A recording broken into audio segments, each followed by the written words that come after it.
बेहतर मुस्तकबिल और बेहतर जिंदगी गुजारने की ख्वाहिश अज़ल से इंसान के साथ है और इसमें कोई शक नहीं कि ना सिर्फ यह ख्वाहिश इंसान का बुनियादी हक है, बल्कि इसी ख्वाहिश के बतन से अनगिनत इजादात और उनसे जुड़ी खुशियों ने जन्म लिया।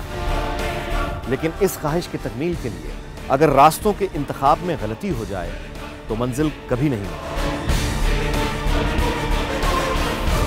उस पार जहां समंदर आसमान से मिलता दिखाई दे रहा है, किनारा कहीं तो होगा, मगर वो किनारा या साहिल क्या सबको मिल जाता है?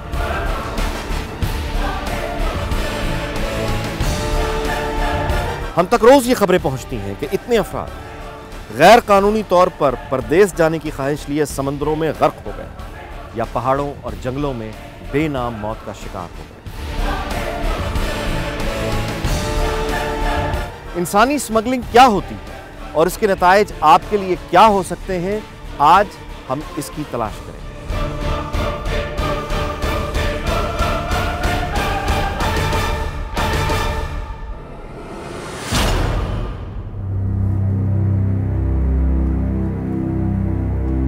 असलहा मनशियात के बाद दुनिया में सबसे बड़ा गैर कानूनी कारोबार इंसानों की स्मगलिंग है। यूएन की रिपोर्ट के मुताबिक दुनिया के बेशतर ममालिक के लोग गैर कानूनी तरीके से दूसरे ममालिक में जाते हैं, मगर इसको रोकने के लिए हुकूमती सतह पर बहुत कम ममालिक खुसूसी तवज्जो देते हैं। 2002 से पहले तक पाकिस्तान में भी गैर कानूनी तरीके से बैरूने मुल्क जाने के हवाले से कानून साजी और अमली इक़दामात की तरफ खुसूसी तवज्जो नहीं दी गई, मगर 2002 में बनाए जाने वाले prevention and control of human trafficking ordinance 2002 के बाद इस मसले को हल करने के लिए अमली इक़दामात में काफी बेहतरी आई, मगर पाकिस्तान में इंसानी स्मगलिंग खत्म नहीं की जा सकी।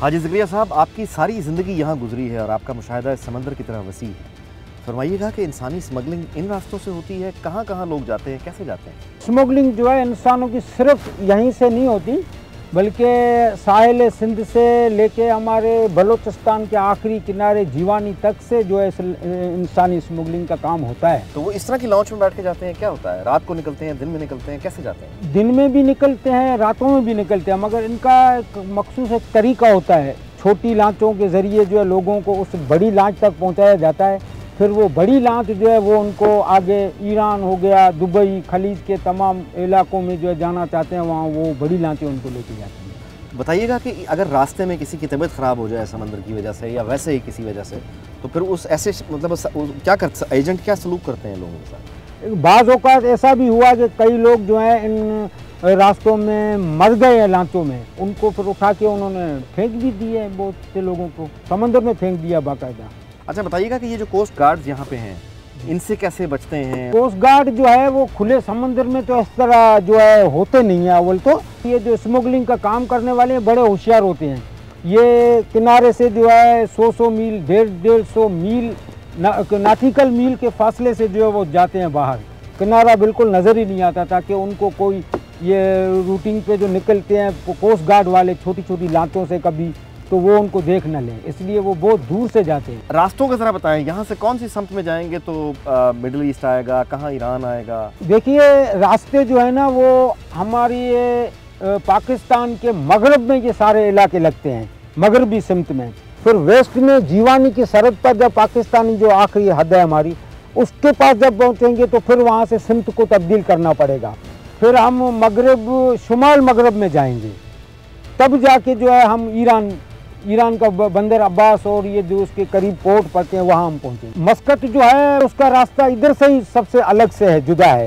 वो डायरेक्ट मगरब में नहीं जाएंगे, बल्कि मगरब और जुनूब के दरमियान में जो हम जाएंगे तो डायरेक्ट हम मस्कट पहुँचेंगे।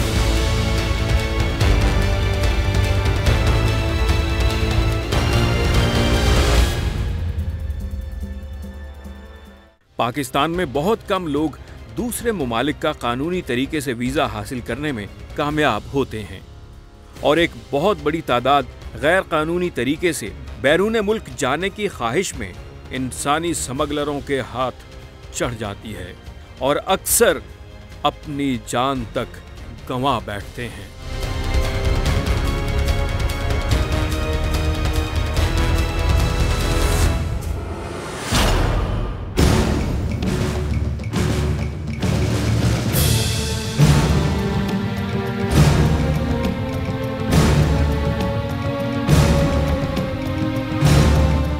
देखिए, कराची से जो रास्ते हैं वो दो रास्ते हैं। एक तो जाते हैं बाय एयर ज़्यादातर, उसके बाद सबसे जो अहम रास्ता है वो बाय सी है। लेकिन कराची इसलिए मेन हब कहा जाता है कि वो तमाम एजेंट कराची में लोगों को जमा करते हैं। लियारी के इलाके में वो बसेस के ज़रिए आते हैं, पूरा ग्रुप बनाया जाता है। एक पंजाब के मुख्तलिफ़ इलाकों से जो लोग जमा होते हैं वो ग्रुप्स की शक्ल में आते हैं। 4 एजेंट होते हैं, एक जो पंजाब से लेके उनको हैंड ओवर करता है टू कराची, फिर कराची के बाद उनका एक जो एजेंट का जो सब एजेंट होता है, बेसिकली एजेंट, सब एजेंट, देन एजेंट, वो सब एजेंट कराची में उनको रिसीव करता है। उसकी लॉजिंग बोर्डिंग का काम उसकी जिम्मेदारी होती है। बस से उतरते होटल में चले जाते हैं। उसके बाद वो इंतज़ार करते हैं अपने मेन एजेंट का, जो इन्हें बाय सी, मस्कट, टर्की, कहीं भी वॉट एवर जो उसको स्मगल करना होता है। फिर ये कोचेज़ के ज़रिए बाय रोड कराची से लियारी से निकलते हैं, बल्दिया के रास्ते मोश को, दैन ये जाते हैं गवादर और बंदर अब्बास मेन हब, क्योंकि कराची से बंदर अब्बास बहुत कम पैसे लगते हैं एजेंट को, कम पैसों में वो वहाँ पहुँचा सकता है। वहाँ से इनका जो मेन एजेंट है वो इन्हें बिठाता है अपनी लॉन्च में, उसके बाद ये स्मगल हो जाता है। पानी हम उनसे मांगते थे तो वो हमें मारते थे। मिडवे में उसके साथ टॉर्चर हो रहा है और उसको कहा जा रहा है कि जी अगर तुम पैसे दोगे तो तुम्हें वहाँ पकड़वा देंगे या कोई और नुकसान पहुँचाएंगे।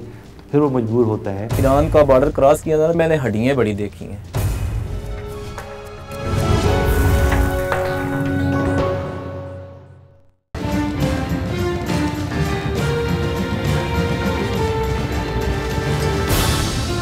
एक रिपोर्ट के मुताबिक FIA के एंटी ह्यूमन ट्रैफिकिंग सेल के ऑफिसर कहते हैं कि आज भी 400 इंसानी स्मगलर पाकिस्तान की सरजमीन को इस्तेमाल करते हुए ये गैर कानूनी काम कर रहे हैं और करोड़ों रुपए कमा रहे हैं।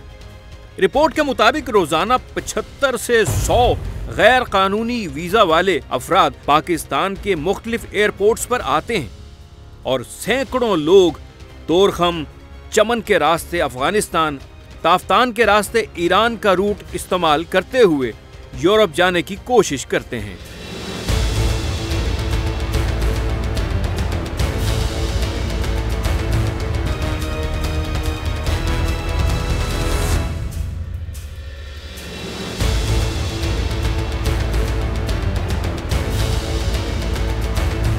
मंडी बहाउद्दीन, गुजरात, गुजरांवाला, फालिया, मलकवाल और ये छोटा सा गांव हेला जहां पे हम खड़े हैं, ये वो इलाका है जहां फसलों से ज़्यादा लोगों की आंखों में ये ख्वाब उगते हैं कि उन्हें कोई भी तरीका अख्तियार करके पाकिस्तान से बाहर जाना है। लिहाजा ये इलाका इंसानी स्मगलर्स के लिए नहायत ज़रखेज़ है। आपकी मुलाकात करवाते हैं उन नौजवानों से भी जो इंसानी स्मगलर्स के हत्थे चढ़े और एक नहायत तकलीफ दे सब्र आजमा सफ़र तय करके अपनी मंजिलों को पहुँचे।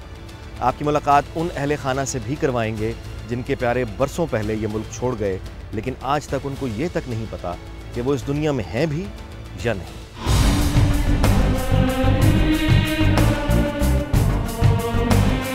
जी शाहिद साहब, आपको यहाँ से फिर डंकी से आप गए हैं इस्तांबुल और फिर आगे यूनान, क्या एक्सपीरियंस हुआ आपका? एक्सपीरियंस सर उसमें काफ़ी मिला है। एजेंट से बात हुई थी आपकी?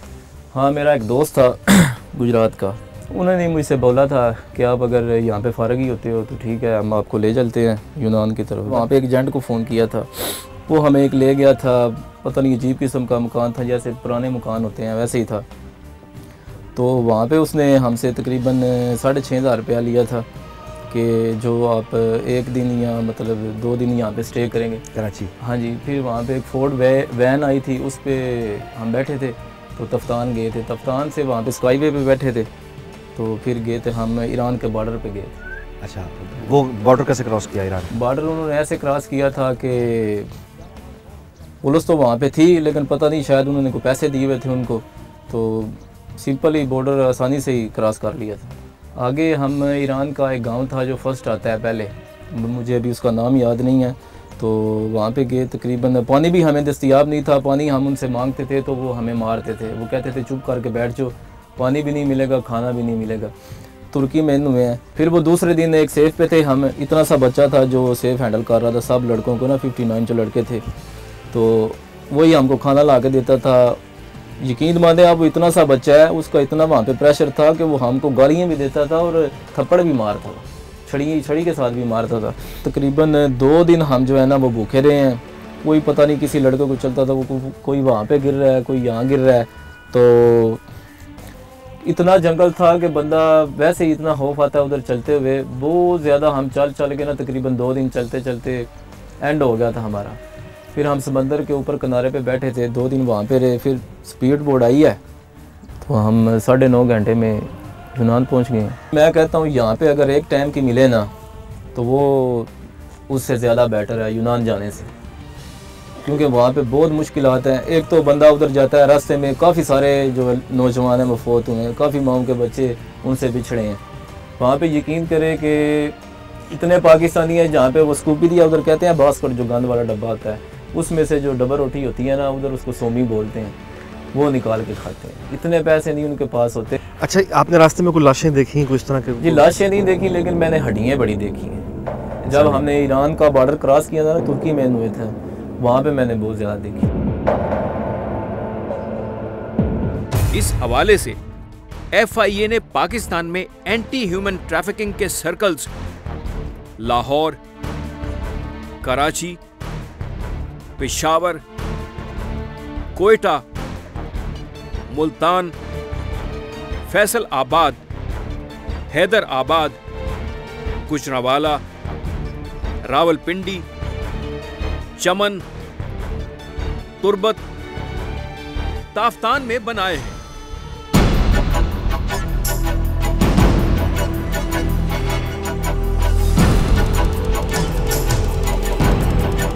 पाकिस्तान में ऐसे अफराद की कमी नहीं जो किसी भी कीमत पर ये मुल्क छोड़ना चाहते हैं। अपना घर, जमीन, माओ बहनों का जेवर, हत्ता के जिस्मानी अज़ा बेचकर, गैर कानूनी रास्ते अपनाकर पाकिस्तान को छोड़कर ये अफराद दयारे गैर जाके बसना चाहते हैं। ये अफराद अपना घर तो छोड़ देते हैं, लेकिन उनकी मंजिल गैर मुल्क नहीं बल्कि FIA की ये जेल बनती है।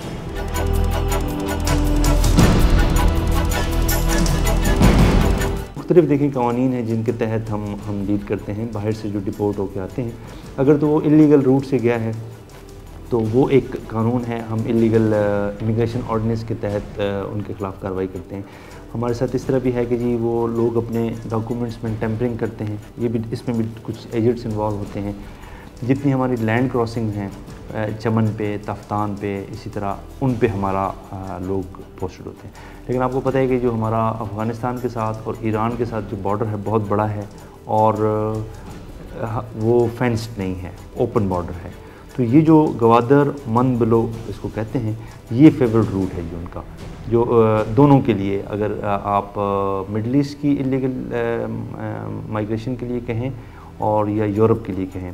आपकी इन्वेस्टिगेशंस और आपके पास जो अवेलेबल डाटा है, कितने % सक्सेस रेट है? यानी आप जो नहीं, इस वक्त आपका जो लोग देख रहे हैं बाहर जाने के ख्वाब, किसी भी कीमत पर बाहर जाने के ख्वाब आंखों में लिए, जो इस वक्त आपका प्रोग्राम देख रहे हैं, उनको आप क्या बताएंगे कि कितने % कामयाबी? कोई भी जिंदा देखें, अगर पहुंचने की सक्सेस रेट तो कुछ ना कुछ होगी कि जी बीच में से 50% लोग पहुंच गए, कुछ रास्ते में पकड़े गए। क्योंकि देखें हर जगह पे इंटरसेप्शन होती हैं, तकरीबन हर आदमी के साथ आप ये समझें कि एक्सप्लॉयटेशन होती है। और सबसे ज़्यादा जो इनके साथ होता है वो टर्की में, उनको चूँकि बंद कर देते हैं। द मोमेंट वो अपने यहाँ से चले जाते हैं फिर वो इलीगल हो जाते हैं, फिर उनके ऊपर एक्सप्लॉयटेशन के बहुत ज़्यादा इम्कान होते हैं। अगर हालांकि उनके साथ जो तय करते हैं एजेंट, वो ये तय करते हैं कि जी आप जब वहाँ पहुँचेंगे तो फिर आप पैसे देंगे, ठीक है जी। इसको जो इनकी ज़बान में डन का कॉन्सेप्ट, डन बेसिस पे है कि जी वहाँ पहुँच के और ये पैसे दे देंगे, लेकिन इस तरह होता नहीं है। टर्की में इनको मुख्तलिफ छोटे छोटे घरों में बंद किया जाता है, फिर वहाँ पर उनके साथ फिज़िकली इवन टॉर्चर करते हैं और फिर इनसे पैसे मंगवाए जाते हैं। कहते हैं जी आप पैसे देंगे तो तब आगे भेजा जाएगा। अब एक आदमी जो कि तय तो उसने यही किया होता है कि मैं वहाँ पहुँच के पैसे दूंगा, लेकिन अगर वो मिड वे में उसके साथ टॉर्चर हो रहा है और उसको कहा जा रहा है कि जी अगर तुम पैसे दोगे तो तुम्हें वहाँ पकड़वा देंगे या कोई और नुकसान पहुँचाएंगे, तो फिर वो मजबूर होता है, फिर वो पैसे देता है। पहली दफ़ा जब मैंने बॉर्डर क्रॉस किया तो वहाँ पे ना फायरिंग हो गई थी। बच जावांगे तो गाजी मर जाएंगे, शहीद हो जावांगे। इंसान 1000 रुपये इधर कमा लेता है तो क्या है ज़रूरत है। वो जब धाड़ा शेर था, पीछे भागा शेर उसकी तरफ भागा, वो बहुत मुश्किल रात थी।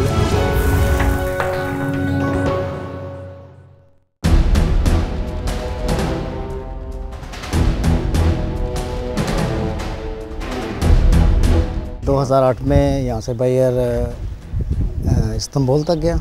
अच्छा, कितने पैसे में तय पाया था? मेरा जो तय हुआ था उनसे तकरीबन उसमें 7 लाख में हुई थी बात। यूनान तक की? हाँ जी, डन तक, मतलब वहाँ पहुँचने तक 7 लाख। हाँ जी, इस्तांबुल तक 3.5 लाख था। बाकी वहाँ जब बाकी यूनान पहुँचूंगा तो उस वक्त तो बाकी देंगे। तो 3.5 लाख आपने एडवांस दिया?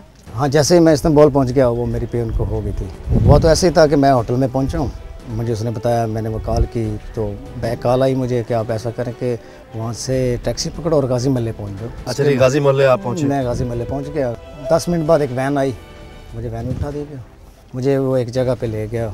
जब मैं पहुँचा तो वो जिसमें वो बकरियाँ रखते हैं ना, बकरियों वाला वो बाहर से नज़र आ रहा था कि यहाँ पे रेवड़ वगैरह रखते हैं। तो जैसे ही मैंने अंदर टर्न किया, कमरे में पहुँचा तो छोटा सा कमरा था, मेरा ख्याल है 10 बाई 12 का होगा। उसके अंदर कम से कम 200-250 लड़के थे। 250 लड़के थे। तो पहले तो परेशानी हुई कि यार ये क्या हुआ है, लेकिन खैर उसने जानवर ये कहा था कि आप होटल में स्टे करेंगे, लेकिन ऐसा नहीं हुआ। उसके बाद जिस दिन हमारी बारी थी, हमें उन्होंने कहा कि आप तैयार रहे, शाम तक आप जाएंगे। हमें एक छोटी सी वैन में बिठाया। उस वैन में गुंजाइश थी 25-30 आदमी की, लेकिन हमें 80 आदमी उन्होंने तकरीबन बिठाए। 12 घंटे के बाद हमें एक पहाड़ी पे उतार दिया गया। चलती वैन से छलांगे लगाई, एक ने 2 दिन नीचे, हम नाला था उससे नीचे गिरते गए। तकरीबन हम एक रात इंतज़ार किया, दूसरी रात किया, तीसरी रात किया, 3 रातें मुसलसल इंतज़ार करते, दिन रात इंतज़ार करते रहे, बोट नहीं आई। ये पहाड़ी पे बैठे रहे और खाने पीने कुछ भी नहीं। तो तीसरे दिन फिर मैं भाग खड़ा हुआ। मैं जैसे ही निकला हूँ तो उनकी हेलीकॉप्टर आ गया, उनके फौजी भी आ गए, तुर्की के। तकरीबन हम 7 लड़के बच गए थे, बाकी सारे गिरफ्तार हो गए। बारिश हो रही थी तो एक रात हमने बारिश में गुजारी। उस रात तो बड़ी अजीब इत्तेफाक हुआ कि बैठे हुए थे दोस्त, तो एक दोस्त उठ के ज़रा साइड पे गया तो उसने साया देखा। जैसे ही साया देखा तो साथ ही ना उसने रूटीन की तरह, हमने ये समझा कुत्ता होगा कोई, उसने वो उसको अपनी आवाज़ निकालने की कोशिश की, लेकिन वो जब धाड़ा शेर था, पीछे भागा शेर उसकी तरफ भागा। लेकिन ये कि हम सब इकट्ठे बैठे हुए थे तो हमने पत्थर उठाए और उसको मारे तो वो शेर भाग गया। तो वो बहुत मुश्किल रात थी। उस रात दोबारा उसने हमला किया था लेकिन बच गए थे। 12 घंटे के सफ़र करने के बाद हम यूनान पहुंच गए। जैसे ही आदमी यूनान पहुंचता है फ़ोन करवाते हैं, जिस घर में हमने स्टे किया था वहाँ फ़ोन के पीछे रखने दे देते हैं। 2011 में वज़ीर दाखिला रहमान मलिक के दावे के मुताबिक पाकिस्तान को इंसानी स्मगलिंग के हवाले से वॉच लिस्ट में से निकाल दिया गया, मगर इंसानी स्मगलिंग अब भी जारी है। अब जैसा अब आपने ये डंकी लगाई हुई है, जी कितनी दफ़ा गए हैं आप? मैं 3 दफ़ा गया था सर। पहली दफ़ा तकरीबन 2002 में गया था, 31 मार्च को। अच्छा जी, 31 मार्च को गया था। यहाँ से आप चले कराची? जी, यहाँ से मैं गया था कोयटा गया। अच्छा, यहाँ से गए कोयटा से फिर ताफ्तान। जब मैंने बॉर्डर क्रॉस किया तो वहाँ पर पहली दफ़ा जब मैंने बॉर्डर क्रॉस किया तो वहाँ पे ना फायरिंग हो गई थी। फायरिंग की वजह से मैं कुछ ज़ख्मी भी हुआ। तो उसके बाद हम कितने लोग थे जिसने बॉर्डर क्रॉस किया? हम तकरीबन 70 लोग का काफिला था। बॉर्डर के ऊपर माइन लगे होते हैं छोटे छोटे इस तरह के। तो जब वो एक बंगाली का पाँव आया ना उसके ऊपर माइन के, वो फट गया। उसकी वजह से फिर जो मेरे चेहरे के ऊपर निशान जो है, ये आपके वो जी निशान है? जी उधर माइन की वजह से। तो उसका तो पाँव तो सारा ज़ाया हो गया, कट गया। अच्छा, इतनी दफ़ा डंकी आप लगा चुके हैं, आगे फिर भी जाने का इरादा है या बस सोच रहे हैं? नहीं, अभी गया। अभी तो मैं कई लोगों से पूछा है ना, वो कह रहे हैं यार क्या कर, इंसान 1000 रुपये इधर कमा लेता है तो क्या है ज़रूरत है। पाकिस्तान में जितना काम करते रहे वो मसा 1-2 टाइम की रोटी मिल सकती है, बाकी नहीं। लेकिन जिंदगी खतरे च पा के फिर भी जाना? जिंदगी च खतरे च कोई नहीं, वो समझते ठीक है, जब बच जावांगे तो गाजी मर जाएंगे, शहीद हो जावांगे। रस्ते ही रिज़क की तलाश भी जा रहे हैं ना। रिज़क इत्थे भरिया पिया, चावल ने, गन्ना है, गंदम है, हर चीज़ ਤੁਹਾਡੀ अपनी है अपनी, लेकिन सानू नहीं ना मिलती नहीं है। ते हुकूमत ਜਿਹੜੀ ਉਹ ਦਿੰਦੀ नहीं है, कोई मिलती। लेकिन ये फसलां तो ਤੁਹਾਡੀਆਂ ਨੇ। ਇਹ ਫਸਲਾਂ ਸਾਰੀਆਂ ਫਸਲਾਂ ਵੀ ਹਕੂਮਤ ਦੀਆਂ ਨੇ। ਮਹਿੰਗਾਈ ਇਤਨੀ ਉਹਨੇ ਆਖਿਆ ਉਹਦੇ ਵਾਸਤੇ ਫਿਰ ਬੰਦਾ ਤੁਸੀਂ ਵੀ ਸਮਝਦੇ ਹੋ ਕਿ ਜਿਹੜੇ ਬਾਹਰ ਜਾਂਦੇ ਨੇ ਲੋਕ ਠੀਕ ਕਰਦੇ ਨੇ? ਬਿਲਕੁਲ ਸਹੀ ਕਰ ਦੇਣਾ ਬਿਲਕੁਲ। ਤੁਸੀਂ ਵੀ ਕਹਿੰਦੇ ਹੋ ਠੀਕ ਕਰਦੇ ਨੇ ਜੀ? ਜੀ ਠੀਕ ਕਰ ਤੁਸੀਂ ਦੱਸੋ ਭਾਈਜਾਨ, ਡੰਕੀ ਜਿਹੜੇ ਲਾਉਂਦੇ ਨੇ ਲੋਕ ਇਹ ਠੀਕ ਕਰਦੇ ਨੇ? ਗਲਤ ਕਰਦੇ ਜ਼ਿੰਦਗੀ ਖਤਰੇ 'ਚ ਨਹੀਂ ਪੜਨੀ? ਖਤਰੇ ਅੱਗੇ ਮੈਂ ਇੱਕ ਵਾਰੀ ਗਿਆ, ਗਲਤ ਹੈ।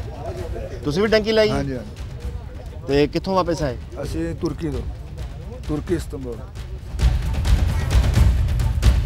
डंकी ठीक है तरीका? जी भाई जी नहीं ठीक, अपना पाकिस्तान अपना मुल्क छोड़कर जाना नहीं ठीक है।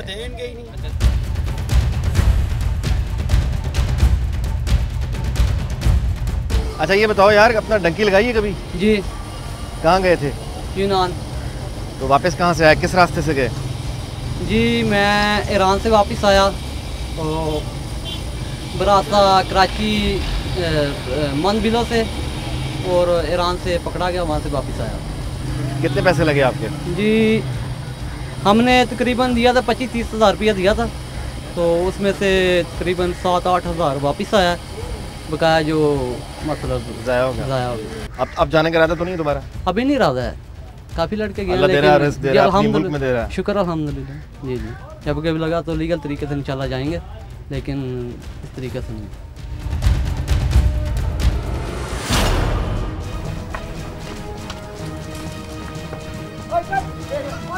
वो हमें देख के वो दीवार फलांग के भाग गया। FIA की मदद के बगैर एजेंट ऑपरेट नहीं कर सकता। असलम भी थोड़े ताबुन नहीं कर रहा, पुलिस भी कुछ नहीं कर रही। नहीं जी।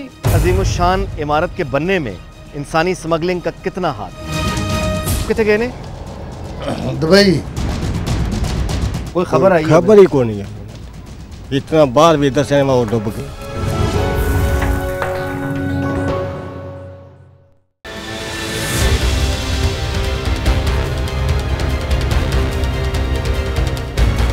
ये अजीमुशान इमारत जो आप देख रहे हैं, ये एक शादी हॉल और एक रेस्टोरेंट है, और बताया ये जाता है कि इसका मालिक एक बड़ा मशहूर व मारूफ एजेंट है, यानी इंसानी स्मगलर है। पूछते हैं कि इस अजीमुशान इमारत के बनने में इंसानी स्मगलिंग का कितना हाथ है। कितने ने इन्होंने मालिक की ना है जी? मालिक जी बहुत बाहर चले गए आज। कितने? हाजी जवेद साहब। क्या नाम है? हाजी जवेद साहब। हाजी जवेद साहब कितने गए ने? दुबई। दुबई गए ने? बंदे डंकी छड़न गए ने? नहीं नहीं नहीं नहीं, वो नहीं गए ने के डंकी से की नहीं है।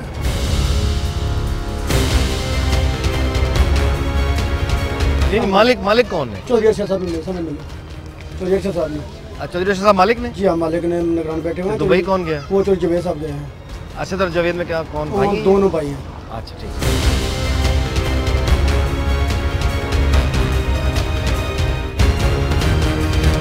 अस्सलाम वालेकुम। अरशद साहब? हाजी अरशद साहब हैं?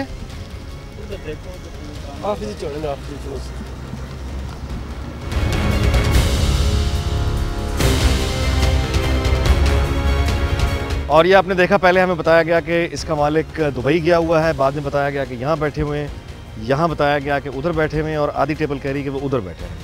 इसका मतलब इसके अलावा हम कुछ नहीं समझ सकते कि वो आपके सामने आने के लिए तैयार नहीं है। तलाश की टीम के हासिल करदा हक़ाइक़ के मुताबिक पंजाब में इंसानी स्मगलिंग में मुलव्वस तारिक महमूद वल्द मोहम्मद सिद्दीक सकना कोट धेरन मलिकवाल, मानक वल्द मोहम्मद हयात गोंदल सकना सुहावा बोलानी, शहबाज अहमद गोंदल सकना चीमो मंडी बहाउद्दीन, मुख्तार अहमद वल्द Mohammad Siddique clerk DCO office Mandi Bahauddin, Mohammad Nawaz Ranjha सकना बदरी वाईचक वासावाम मंडी बहाउद्दीन, मोहम्मद खान पठान सकना मुगलपुरा फावा मंडी बहाउद्दीन, जुल्फ़िकार अहमद गोंदल वल्द शेर मोहम्मद, असलम वल्द बहादुर खान सकना मुस्लिम शेख चक वसावा मंडी बहाउद्दीन पर इंसानी स्मगलिंग की FIRs तो दर्ज की गई,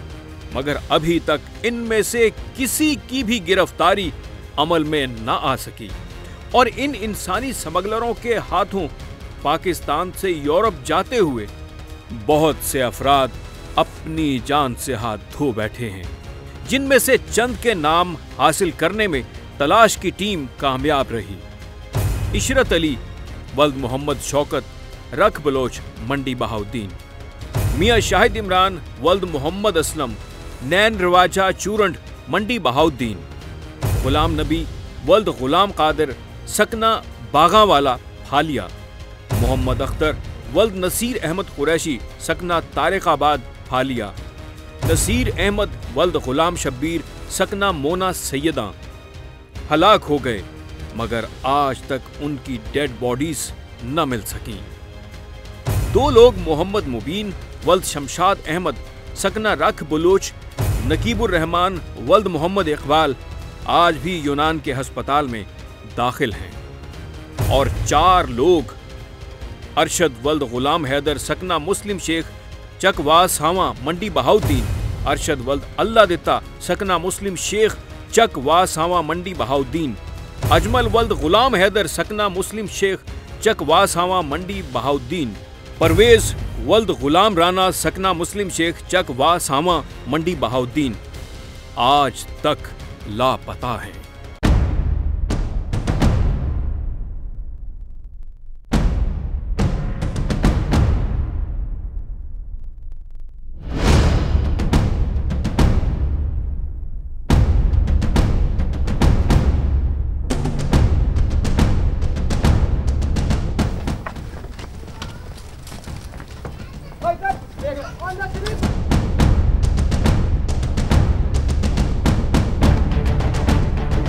और ये है घर उस एजेंट का जिसका नाम है असलम वल्द बहादुर खान। उससे जब पूछने के लिए हम यहाँ पे आए तो हमें देख के वो दीवार फलांग के भाग गया। जी आपका बेटा गया था बाहर? जी की ना सी अमजद जवेद कितना सा होया? पौने 3 साल हो गए, कोई 2 महीने कस्से 3 कितना साल ओ जी। बच्चा मेरा बीमार आई तो मैं आख्या है वे मेरे बच्चे ना तुसी कड़ो, तुसी टुर जाओ। 3-4 बारी मैं आख्या मुड़ा आंदा कोई नहीं दवाई लै दे आंदे ते अगों दा कोई पता नहीं सन। दूजे घरां मेरे साडे हल कुछ भी नहीं गया। जदों मेरा पुत्र गया ओदे को 60-70 हज़ार रुपया भी आई, अगे बाहरों फदी के आया ते बैंक ओ गमोर साडा छोरे दा इन्हां कीता ही नहीं, ना ढूंढिया नहीं। असी आप भी अगे 2-3 टीमां आईयां ने। मेरा बड़ा छोर कोई थोड़ा बाला जानदा है अफसरां बंदियां ते ओ जेड़ा मुड़े हुण कोई पता कोई फोन नहीं आया, कोई खत नहीं ना आया? एक बच्चा आया छोटा जी ओदा हुण कोई पता नहीं सा ना। ये मगरों बैंक टुरे। एजेंट किहड़ा सी जेड़ा लेके गया सी? असलम। यही असलम जेड़ा ऐसे पिंड च रहिंदा? जी हां। असलम हुण की कहंदा तुहानू? ओ सन आखदे कुछ नहीं थे, साडे नाल गल ही नहीं। जेड़े आके रोज बिस्ती करदे आस बच्चियां नूं ओदे मेले भी जा के थे हथ बन के थे अपना उन्होंने पैसे भी दे छड़े। असीं कुछ भी नहीं साडे कोल, सानू उंज भी नहीं आख्या अल्लाह दी रज़ा जा आ मणिया जा, सानू पता ही नहीं ओदा। ਇਹਦਾ मतलब असलम भी ਤੁਹਾਡੇ ਨਾਲ ਤਾਵੁਨ नहीं कर रहा, पुलिस भी कुछ नहीं कर रही? नहीं जी कोई मदद नहीं कर रहा? नहीं।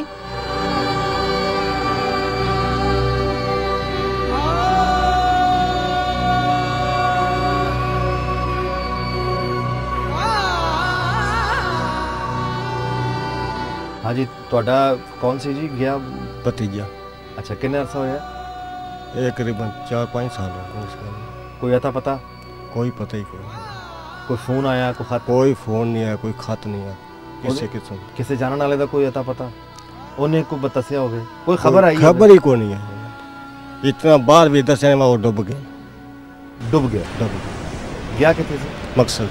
मस्कत? जी। एजेंट केड़ा सी? असलम। है ਤੁਹਾਡੇ ਪਿੰਡ ਦਾ? जी। ਤੇ ਕਿੰਨੇ ਪੈਸੇ ਲਏ ਸਨ? पैसे इस कुछ इतने ले आन, दूजे लेने आ पहुँचा के। अच्छा किन्ने लए सन इतने? इतने दिता 50,000 रुपये। अच्छा ਤੇ ਤੁਹਾਨੂੰ ਇਹ मतलब ਘਰਦਿਆਂ ਨੂੰ ਪਹਿਲੇ ਪਤਾ नहीं सी कि ਇਹ बड़ा खतरा हो सकता है जान ਦਾ, ਤੇ ਕਿਉਂ ਭੇਜਿਆ घर? जे पता होंदा तो ना करदे उस। पता ही नहीं। हर बंदा ये सोचदा कोई काम साडा सीधा हो जाए, इस गल दा पता ही नहीं। इस गल ना रकम दी ना छोर गवाया। ਤੇ ਹੁਣ ਕੀ ਕਹਿੰਦੇ ਨੇ तो एजेंट की कहंदा? वो तो कह दिता वा उस गई डूब। उन्हें क्या था? डूब गया। फिर FIR आगे फताया सब है, फताया उन्हें। अच्छा फतवा के सारा किस्सा कितना मनवाया, सारा कितना करवाया। उस ता मनिया जैसे रिपोर्ट हो देते हुई कि डूब गया। डूब गया। अब इस तासुर के आप क्या जवाब देंगे? ह्यूमन स्मगलिंग और ट्रैफिकिंग, एजेंट्स और FIA बराबर के जिम्मेदार? मतलब FIA की मदद के बगैर एजेंट ऑपरेट नहीं कर सकता, FIA की मदद के बगैर कोई एयरपोर्ट से निकल नहीं सकता, FIA के ऑफिशियल्स अगर खुद इसमें पैसा बनाने में इन्वॉल्व होंगे, इस तासुर के बारे में आप क्या कहें? देखिए बिल्कुल ये जो चूँकि आम तासुर है और इस तरह की शिकायत आती भी हैं, लेकिन मैं ये कहूँगा कि देखें जो किसी की भी शिकायत हमारे पास आती है, अब मेरे पास चूँकि अभी फिगर्स अवेलेबल नहीं है, मैं आपको करूँगा कि हमने अच्छी खासी तादाद में हम रेड्स भी करते हैं, हम उन एजेंट्स के ख़िलाफ़ कार्रवाई भी करते हैं। इंसानी स्मगलर के जाल में फंसकर कहीं आप इस समंदर का रिस्क ना हो जाए। FIA इस वक्त उस कंप्लेनेंट के साथ रेड करने उस एजेंट के पास जा रहा है। काम कर रहे हैं। जिन कंट्रीज में ये जा रहे हैं उनके अपने इकोनॉमिक हालात क्या हैं, तो वहाँ कितनी अनएम्प्लॉयमेंट है।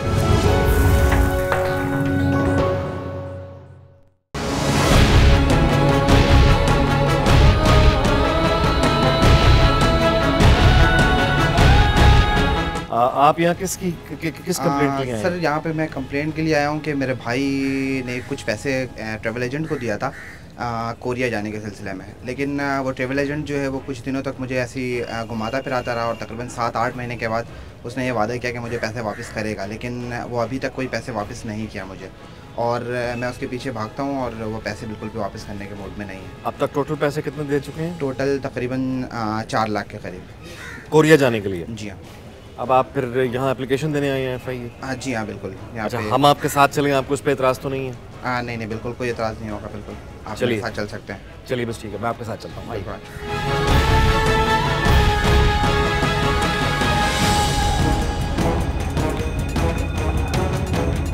ये सर विक्टिम हैं, इनके भाई के साथ फ्रॉड हुआ है। ये कहते हैं 4 लाख रुपए इन्होंने किसी एजेंट को दिया है कोरिया जाने के लिए। अब वो एजेंट इनको ख्वार कर रहा है, इनको मिल नहीं रहा, और ये कंप्लेंट करवाने आपके पास आए हैं कि आप इनके साथ लाइए कंप्लेंट दीजिए, इंशाल्लाह फ़ौरन अमल होगा।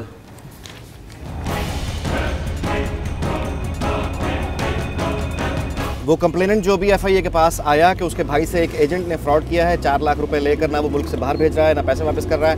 FIA इस वक्त उस कंप्लेनेंट के साथ रेड करने उस एजेंट के पास जा रहा है, and we are following the FIA and the complainant.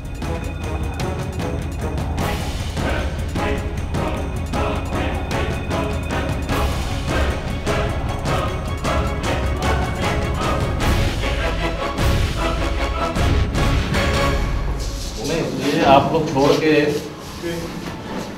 आपकी जगह कौन आ रहा है यहाँ पे? ये बेसिकली बिस्मिल्लाह एसोसिएट से सामने, हाँ उनकी जगह है। बिस्मिल्लाह एसोसिएट, ठीक है। और आप कब से काम कर रहे हैं यहाँ पे? मैं 2-3 महीने हुए। हाँ, अब तो मूव कर रहा हूँ यहाँ। आपका क्या नाम है? हमाद इजाज़।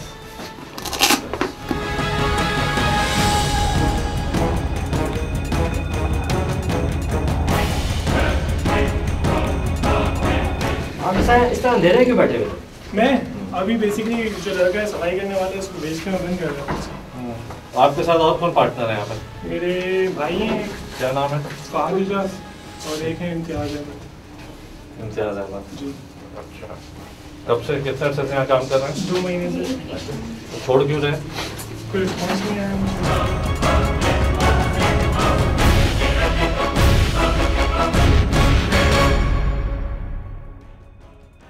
नवीद नूर साहब कहाँ हैं अभी? एयरपोर्ट के लिए निकले आप? अच्छा, एयरपोर्ट के लिए निकले हैं।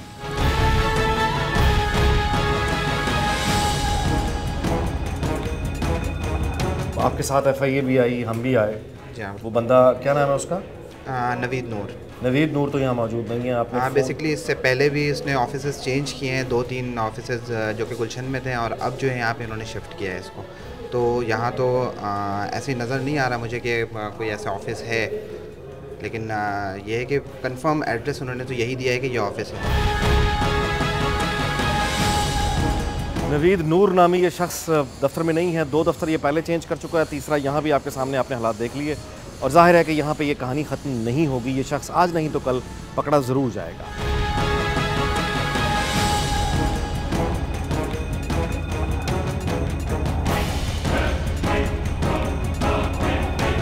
जिन कंट्रीज़ में ये जा रहे हैं उनके अपने इकोनॉमिक हालात क्या हैं। देखें, अगर आप यूनान जाते हैं, यूनान आप मीडिया इसको दिखा रहा है कि वहाँ कितनी अनएम्प्लॉयमेंट है। खुदा के लिए इल्लीगल होना इलीगल तरीके से जाना वो आपको बहुत बड़ी एक्सप्लॉयटेशन देगा, और आपको ज़्यादातर लोग हम देखते हैं 90% लोगों के साथ इसी तरह होता है कि वो बहुत बुरी तरह एक्सप्लॉयट होते हैं।